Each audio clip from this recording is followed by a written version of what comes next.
Why are they in the land of Canaan? Or why are they in the land of Egypt? Excuse me. Okay, that's where Israel was, right, before he died. And they made that promise to do what? To Pharaoh, they said, we will go and bury our father, but when we come back, we will be coming back, right? And then we read as we move into the book of Exodus, and again it begins, and I want you to notice this, it's very similar to the book of Genesis, I believe it is, the 47th chapter, where again it brings the narrative of, it kind of ties in, chapter 46, it kind of ties in, the beginning of Exodus ties in with Genesis 46. If you go back and look at that, it's showing you there's a continuation. There's a continuation, a reminder of what took place in Genesis, leading you into, we might say, the book of Exodus.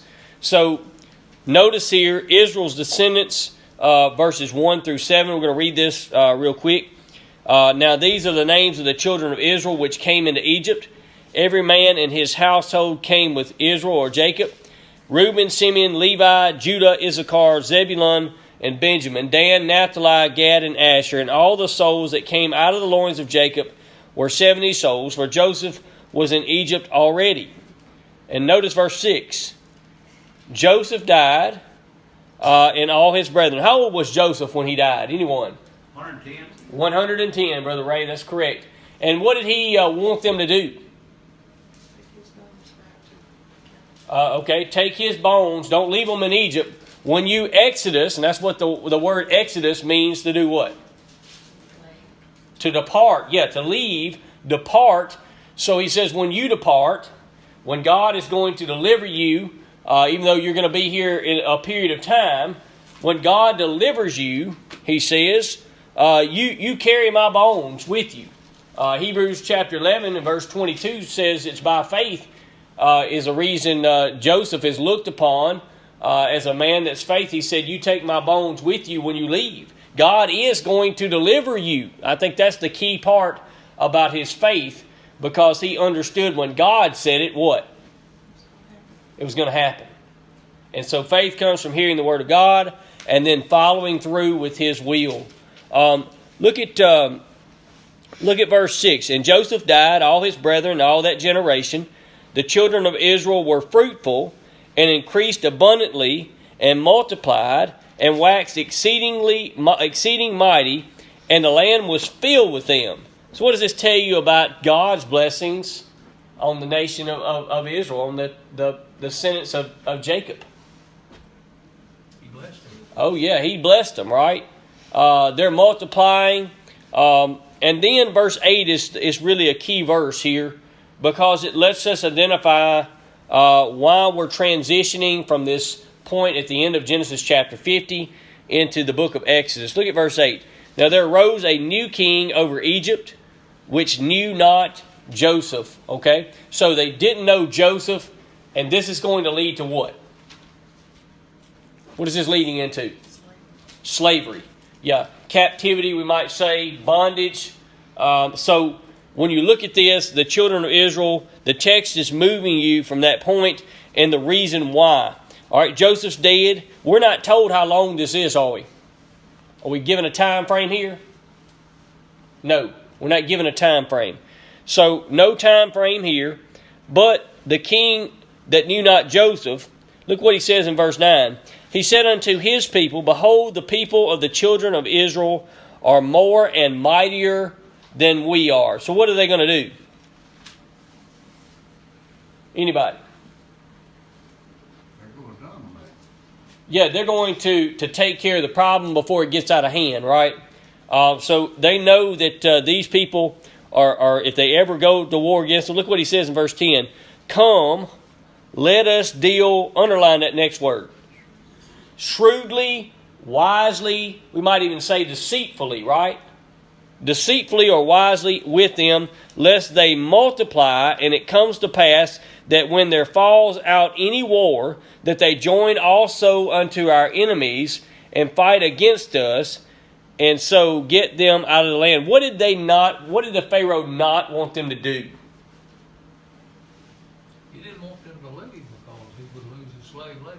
Yeah, he's losing his labor. he's going to lose, this opportunity to enslave these individuals. Do we see something similar when we study Genesis? Do we see anything that was very similar to this? Well, we saw it with Jacob in his life, right? Laban didn't want him to leave, right? Because God was blessing him, right? And we saw this with Pharaoh, even with Joseph, right? Because God was blessing him. Now we got the children, the descendants of Israel here, and God is blessing them by multiplying them and making them exceedingly fruitful. And so we see here that the Pharaoh realizes this, and he's going to try and stop this because he doesn't want any problems that takes place if he goes up to battle. What does this tell you maybe about their living conditions? Anybody? You think they were in pretty good shape? Okay. They were living in a special place. Okay. They were in the land of Goshen, right? They had all the animals and all the things that they needed. Okay. So they had everything that they needed. But something here is, to be shrewdly, Pharaoh is worried about them doing what? Escaping. Escaping. Joining forces. If he goes to war against any other nations around him, he's afraid that they'll outnumber him. They're already multiplied greater than he is anyway, right? So it just helps. So he comes up with this idea, this plan. So he says, look at verse 11. Set up over them taskmasters to afflict them with their burdens. And they built for Pharaoh treasure cities, Pithom and Ramses. We can probably imagine, or we can even see a lot of the things that were done even today. In Egypt, if we went over there, we could see certain things that were built, and you can tell that it took a lot of labor to be able to do those things. It took no telling how many people, and of course they didn't have the cranes and the things that we enjoy today, but obviously there took a great number of people to be able to build the pyramids and all those cities that Pharaoh had. Any other thoughts or comments about through verse 11 so far this evening? Okay. All right, look at verse 12. The more they afflicted them, the more they multiplied and grew. I want you to think about a parallel here in the New Testament. Think about that statement there. The more they were afflicted, the more they multiplied and grew. Does that sound like anything you're familiar with? That happened in Jerusalem. Yeah. The Christians. Yeah, the Christians, believe in Acts chapter 8, following the death of Stephen, when persecution came, they did what? They were scattered abroad, and they went about doing what? Teaching and preaching the gospel of Christ. And so we see that more and more people became Christians as a result of persecution. And right here you have something very similar. You have a group of people here that were being afflicted, but they continued to grow in number. It says they were burdened or grieved because of the children of Israel. So they didn't, it didn't turn out the way that they had hoped, right? So look at verse 13. The Egyptians made the children of Israel to serve with rigor. They made their lives bitter with hard bondage, in mortar and in brick, and all manner of service in the field. All their service wherein they made them serve was rigorous. In other words, they put the task and they made it really, really hard for them. One of the things that we don't think about when it comes to this type of labor, when you have this many people, is being able to control them, right? These taskmasters, no doubt, had to be on guard. They had to be on at all times afraid that someone would rebel against them or would lead some kind of rebellion against them. And so they made sure that they tightened the reins, so to speak, on these, and they made sure they were busy. You ever seen that kind of labor where someone's kind of, you've seen it maybe in prisons or maybe on shows where they were showing the persecutions and that sort of thing as far as hard service and work. It's really no different here. They made sure that their they stayed busy the whole time. They looked for every opportunity to take advantage of them. What happened if they got tired? Did they give them something to drink and say, okay, you can take a break? No, they did not. And so, as a result of this, the king comes up with another shrewd plan. We've got too many of them multiplying, even through all this labor. Now we're going to have to do something else. What is he going to do? Anybody? Get the midwives to kill the boy babies. Yep. Yep. Kill the children, right? Does that sound something very similar today? What do you think? Yeah. Let's see. What state is it that just made it? New York did. Yeah. Matter of fact, today Okay. passed a bill to allow children to be aborted. Up to Up to newborn. 9 9 months. Yep. Worst possible law you could pass. Certainly against the Word of God. And so we need to be aware that there are certain pharaohs in the world even today, brethren and friends, just as there were King Herod, certain types of individuals who are looking for every opportunity to take life. And so it's very, very sad to hear that today, as well as some of these other states that are going right along with it. What doesn't make sense is if a pregnant woman is killed and the baby dies too, it's a double murder. Yeah. But an abortion is not. Yeah, it's legal, isn't it? It Yeah. doesn't make sense. Yeah, it doesn't make a lot of sense. And no one would kill a child outside the body, would they? You wouldn't think that, would you? And be able to get away with it. But it's okay within the woman. So, in the wombs. It's a shame. It really is. It's sad. And it's terrible that we have become a country that allows for this kind of stuff, to be honest with you. We need to be in prayer about it for sure. Look at verse 15 and 16. The king of Egypt spake to the Hebrew midwives, of which the name was Shiphrah, and the other the name was Puah. He said, when you do the office of a midwife to the Hebrew women and see upon them the stools, if it be a son, then you shall kill him. But if it's a daughter, then she shall live. Why does he want all the young men killed? Why does he want the babies killed that are boys? You don't want any more warriors. Yeah, he's outnumbered already, right? And so if he goes up to battle, he eliminates what? Any threat, right? So Pretty sharp ladies, though. yeah, they're very smart. They were kind of in charge of all the midwives. I think they had a little meeting about all this. Think they had a meeting? Yeah, most likely. Look at verse 17. This is our problem in America right here. You can underline it right here in the text. It says the midwives feared God.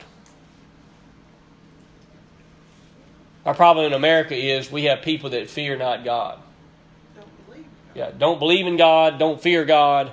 Matter of fact, the Apostle Paul says in Romans chapter 2, he mentions that there is no fear of God in their eyes. Leading into chapter 3, he makes that statement right there in chapter 3, that there is no fear of God in their eyes. That's a shame that we live in a great country, that we live the greatest country in the world, and we have people that do not fear God. Brethren and friends, we better be fearful.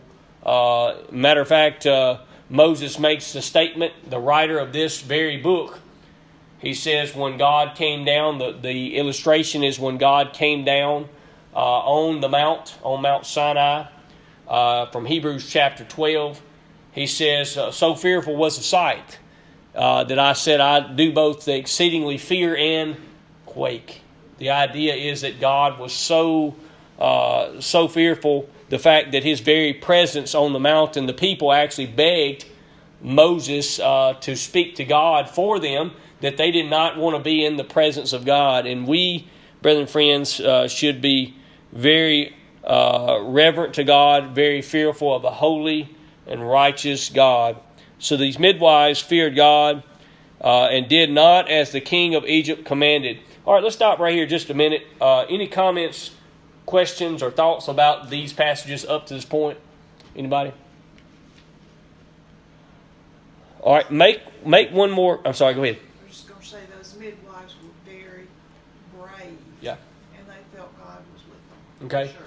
There's a principle, again, tying to the book of Acts here. Pharaoh said, do what? Kill him. The midwife said, no, we fear God and we won't do that. We'll keep God's commandments versus your commandments. Should that be something we do as well as Christians? We're not here to break laws. We're not to be rebellious and rebel against the higher powers. And we're not supposed to be people who look for every opportunity to do violence or anything like that. But when something is passed that is a law in our land, we are to obey God rather than men. When it violates what God says, when it violates the Scriptures, brethren and friends, we must hold fast to God's Word. And so right here you see these wives demonstrating that, even though they know what? What could happen to them? They could be killed. Just as we see in the book of Matthew, when Herod gives the charge to the wise men to go, and when they come back and tell him about this king, right? But they didn't return, did they? So again, to denote that these women could have been killed, but they did not. They were very shrewd. Very shrewd, very sharp. Look what they did. They saved the men, children alive. Now, we're not told how they did this, but look at verse 18. All right. Yep. And the king of Egypt called for the midwives and said unto them, why have you done this thing and have saved the men, children alive?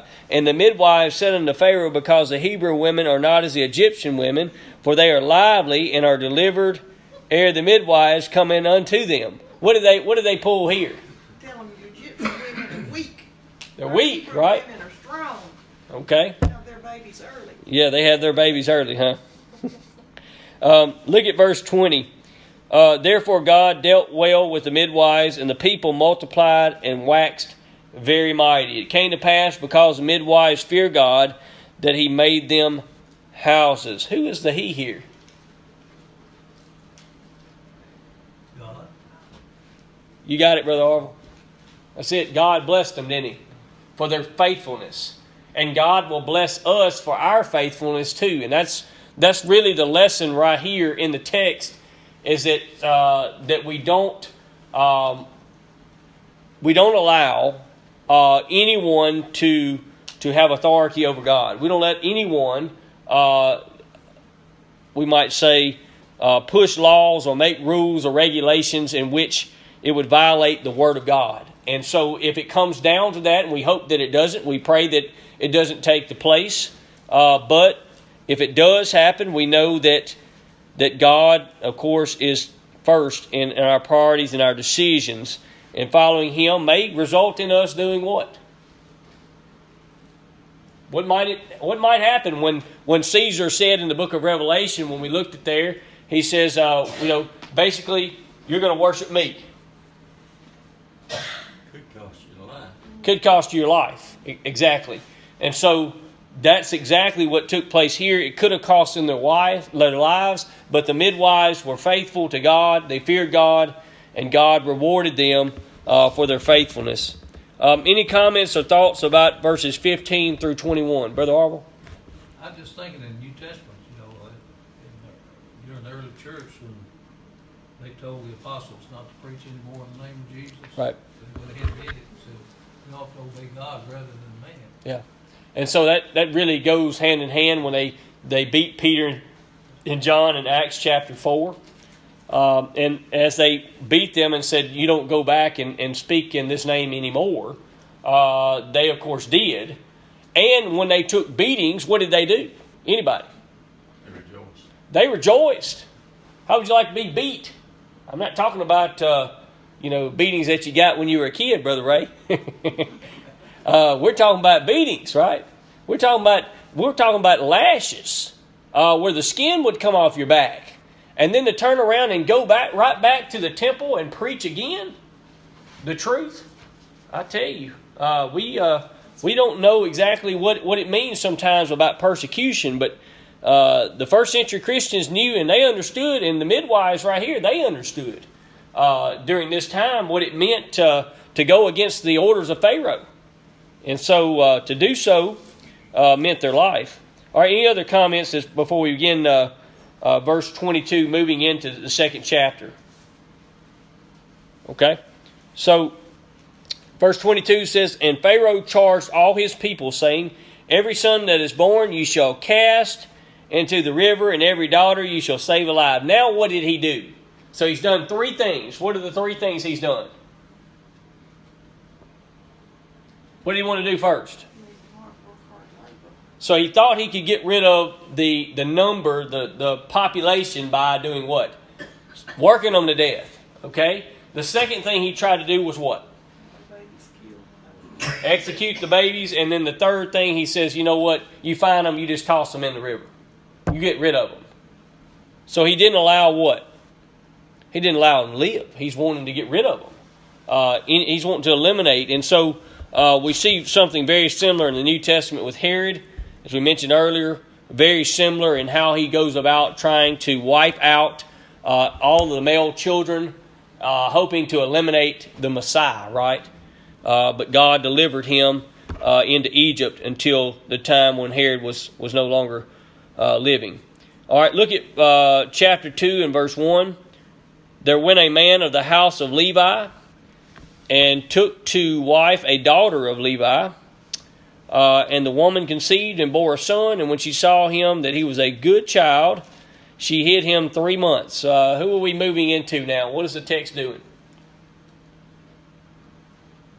Narrative of Moses. Moses, yep. Who's his father? Son of Levi. Son of Levi, okay. Yeah. Of the house of Levi, we might say. And his mother's what? Jochebed, okay. We'll see that here in just a few minutes. But when you look at this, the text is showing you that it's transitioning after Pharaoh makes this statement of casting all children into the river. And, of course, they don't follow that instruction. And so as a result of this, what are they doing? They're hiding him. You think they're letting anybody know that they have a son? There are some things that we do that sometimes just need to remain private, don't they? Some things that we see or that we have, and in general, when it comes to this, they were not. They were very well aware of what Pharaoh was going to do if he ever found out they had a son, and so for them to keep quiet, and you'll see here a little bit later.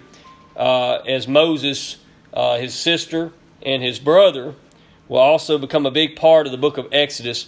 Look at verses 3 and 4. Then I want to talk about something else here that kind of runs through the book of Exodus.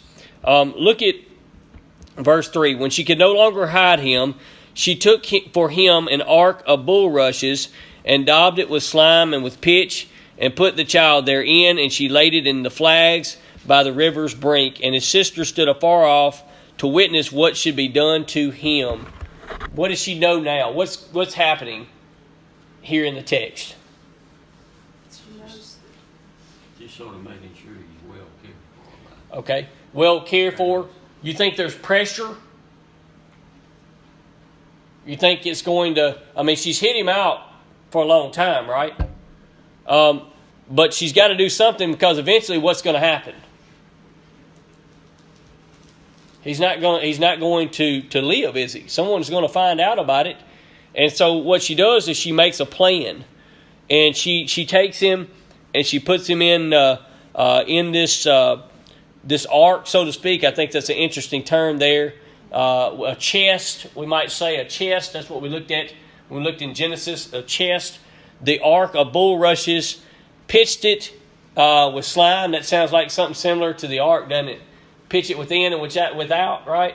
And so we look at here in the text, and they put the child therein, and she laid it by the river's brink. What does she already know? She must have, if you think about this just for a minute, because when we lead into this part where Pharaoh's daughter comes down, she must have already seen this already happen. You know how you know when someone has a certain routine? You have a certain routine. Been watching her. Yeah, been watching her, no doubt. and had really probably seen her do this several times to know how she's going to react. Even knows so much what? What else does she know about her? Does she have any children? No. So she's done her homework, we might say, on Pharaoh's daughter. Okay? Now look at verse 5. So his plan is, the sister is who? Who's the sister here? Miriam. She's going to be hiding, so to speak, and watching to see what's going to take place. Is this going to happen exactly how we got it planned? Right?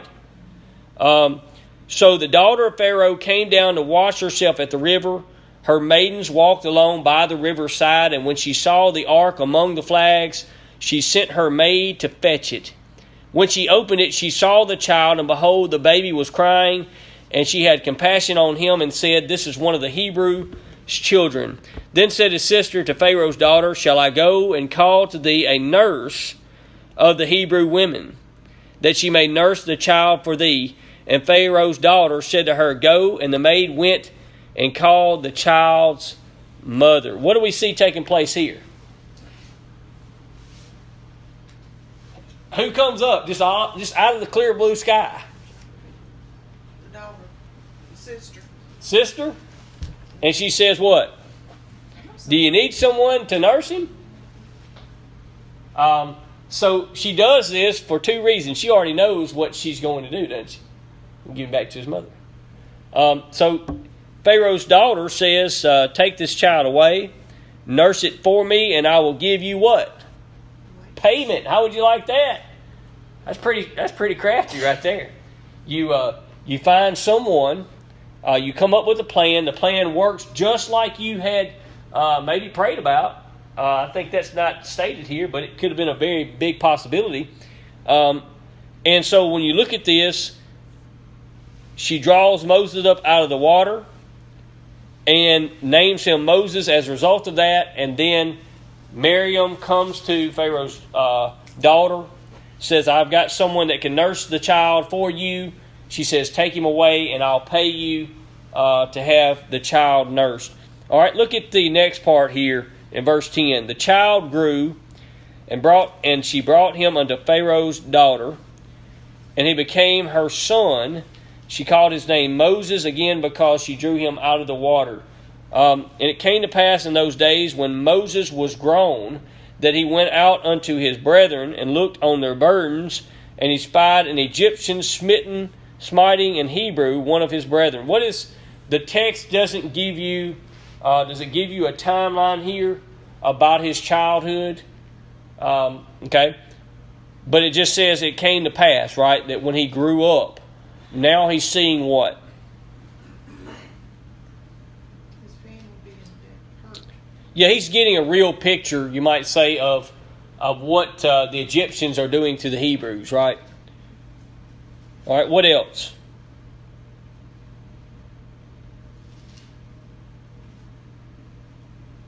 He takes action.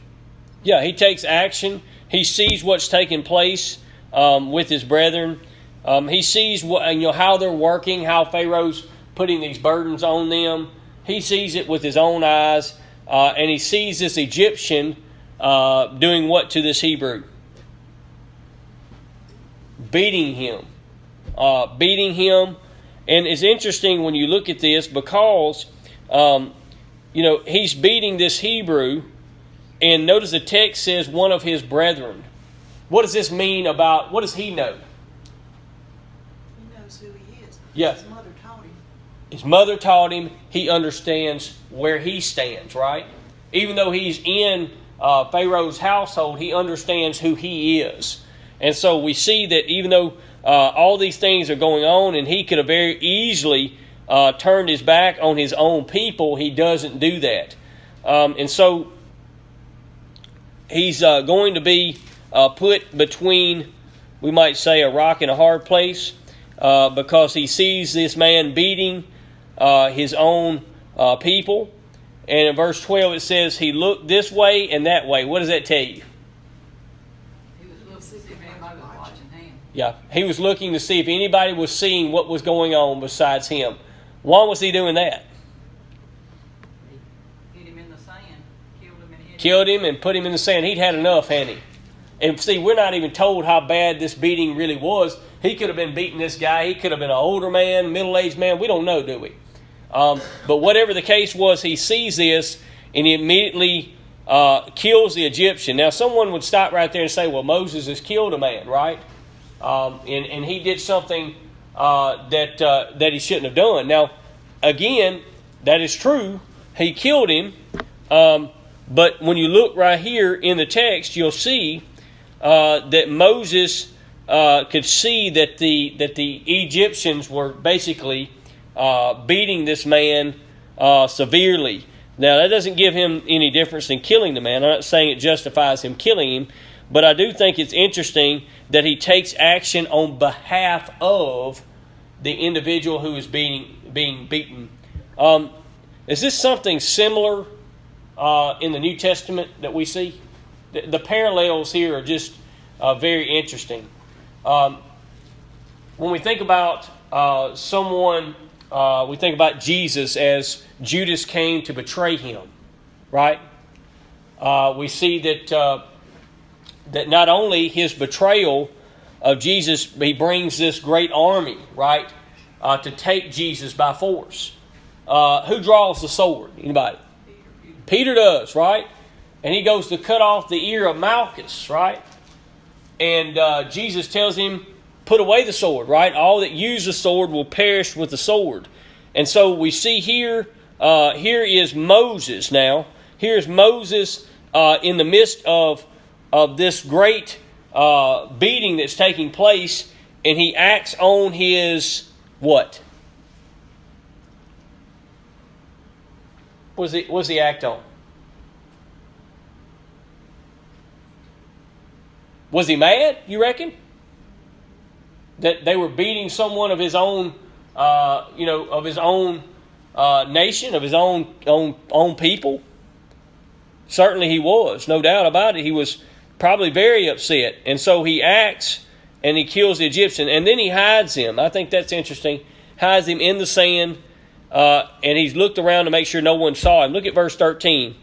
But who's going to tell on him, by the way? One of the Israelites.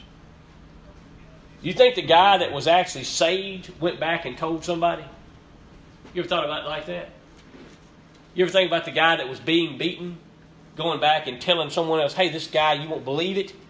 You won't believe this. But Pharaoh's son killed an Egyptian today that tried to beat me to death. I think that's the implication here, that's how it maybe have took place. Look at the next few verses, and you'll see why. When he went out the second day, behold, 2 men of the Hebrews were striving or basically arguing together. He said to him that did the wrong, wherefore, why are you smiting your fellow? He said, who made you a prince and a judge over us? Do you intend to kill me as you killed the Egyptian? How'd word get out? Moses feared and said, surely this thing is known, right? I think there's possibly a good possibility that the word spread, right? That this man has killed the Egyptian even though he hid his body. So, again, we're out of time tonight. We'll pick up in verse 15. Any other thoughts, comments about this tonight? I have one comment, one footnote down here. I don't know if it's true or not, but it says Moses was about 40. About 40? Okay. I don't know if that's Yeah, true or and not. going back being 80, 40 years, yeah. That'd be about right. All right, so we're out of time tonight. Thank you for your comments, your attention to the text. We'll pick back up Sunday night on this, verse 15. Read a couple chapters ahead, do some studying, and we'll move through and talk about some of the themes in the book of Exodus 2 on Sunday night as we move through the second book of the Bible. Appreciate you being here tonight. Brother Tony, you got us a closing song? 851. 851.